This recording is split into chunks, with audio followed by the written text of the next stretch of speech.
पान बाबू एगो काल्हि के सुनलहुँ हन घटना भऽ गेल। रो महाराज काल्हिका घटनाके नहिए पूछू। की भेल छलै से सकरी गेल छली बुझलियै। आबैत आबैत भऽ गेल कनि साँझ आ तेहन जोर बिहाड़ि उठलै अहाँके कहै छी। मतलब तऽ की भऽ गेल अरे की भेलै से नहि बुझलियै।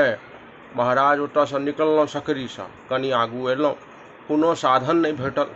कहलियै पैरे पैरे चलि जाइ छी कतेक दूर छैहे गाँव।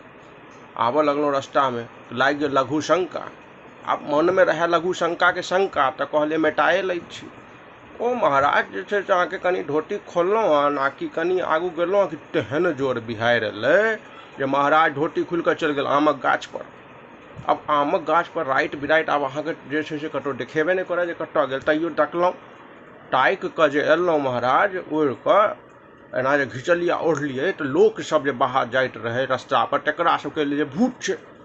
महाराज तेहन के जोर चचियाल भूत भूत भूत भूत।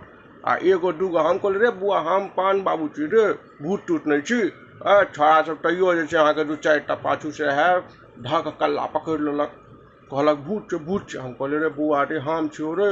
तऽ हम कहलक आयौ कक्का अहाँ छियौ। हम कहलियै रे गधा तखन जे कहि रहल छियौ हम लघु शंका करै लए रुकलहुँ तेहन जोरसँ बिहाड़ि एलै जे धोती खुलि कऽ चलि गेल आमक गाछपर।